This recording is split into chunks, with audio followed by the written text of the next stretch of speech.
শ্রাবণ মাস হলো মহাদেবের অতি প্রিয় মাস।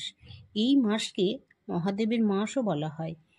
এই মাস হলো মনস্কামনা পূরণের মাস। শ্রাবণ মাস মানেই শিবের আরাধনার সময়। শ্রাবণ মাসে প্রতি সোমবার শিবের মাথায় জল ঢালেন অনেকেই। সন্তান ও সংসারের মঙ্গল কামনায় শিবের পূজা অর্চনা হয় সারা মাস ভোর। কথাই বলে দেবাদিদেব অর্থাৎ মহাদেব সব ঈশ্বরের সেরা শিব। এই শ্রাবণ মাস শিবের কাছে কেন এত প্রিয়, বা শ্রাবণ মাসকে শিবের মাস বলা হয় কেন? কথিত আছে সমুদ্র মন্থন এই শ্রাবণ মাসেই হয়েছিল।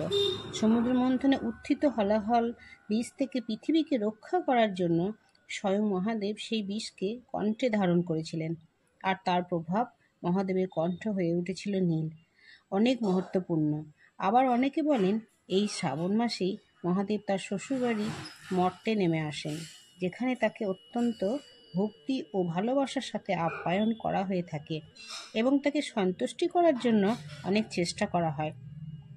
পঞ্চামৃত অর্থাৎ দুধ, দই, ঘি, মধু ও শর্করা দিয়ে অভিষেক করা হয়ে থাকে। আর এই শ্রাবণ মাসেই শিব মর্তে আগমন করেন। সেই হেতু তিনি ভক্তদের অনেক কাছে চলে আসেন। সেই জন্য মর্তবাসীর কাছে শ্রাবণ মাস এত গুরুত্বপূর্ণ। তবে শ্রাবণ মাসের পুজোর পিছনে সমাজবিজ্ঞানেরও অনেক ব্যাখ্যা আছে। শিব মানে সৃষ্টি। এই মাসে বৃষ্টির ফলে উর্বর হয় জমি। বপন বর্ষণের জন্য আদর্শ সময়। একদিকে যেমন জমিতে ফসল ফলানো হয় এই শ্রাবণ মাসে, অন্যদিকে আবার পশু পাখিদেরও সৃষ্টির সময়। শিব সৃষ্টির প্রতীক, তাই এই মাসে তিনি পূজিত হন। এই মাসে হর পার্বতীর বিয়ে হয়েছিল। ভক্তরা এই মাসে বাবার প্রিয় ফুল ফল বাবাকে নিবেদন করে দূর দূরান্ত থেকে জলাশয় থেকে জল কাঁধে এনে বাবার মাথায় অর্পণ করেন। এই মাস হলো মনস্কামনা পূরণের মাস, তাই মহাদেব তার সকল ভক্তদের মনস্কামনা পূরণ করেন। সোমবার মহাদেবের সবচেয়ে প্রিয় দিন। শ্রাবণ মাসে সোমবার করার উপবাসেরও কিছু রীতি আছে। এই মাসে শিব আরাধনা করার আগের দিন অবশ্যই নিরামিষ আহার বা হবিষ্যান্ন গ্রহণ করা উচিত। শিবের পূজার দিন ব্রহ্ম মুহূর্তে উঠে স্নান সেরে শিব পূজা করা উচিত। এই দিন আমিষ জাতীয় খাবার একেবারেই খাওয়া উচিত নয়। সাধারণ লবণের বদলে সিন্ধুক লবণ ব্যবহার করাই ভালো।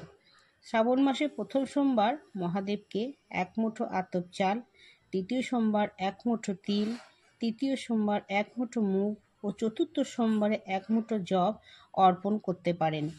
ভক্তরা বিশ্বাস করেন দ্বিতীয় সোমবার মহাদেবকে তিল অর্পণ করার সময় মহামৃত্যুঞ্জয় মন্ত্র উচ্চারণ করলে দীর্ঘদিনের অসুস্থতা থেকে সুফল পাওয়া যায়, শরীর থেকে রোগ নিরাময় হয়। এই বিশ্বাস ভক্তদের মনে বহুকাল থেকেই চলে আসছে। শ্রাবণ মাসে শিব পুজো করার সাথে মা পার্বতীর পুজোও সকলেরই করা দরকার। শ্রাবণ মাস জুড়ে বহু জায়গায় হর পার্বতীর পুজো করা হয়, অর্থাৎ মহাদেবের পুজোর সাথে সাথে মা পার্বতীকে পুজো করা হয়ে থাকে।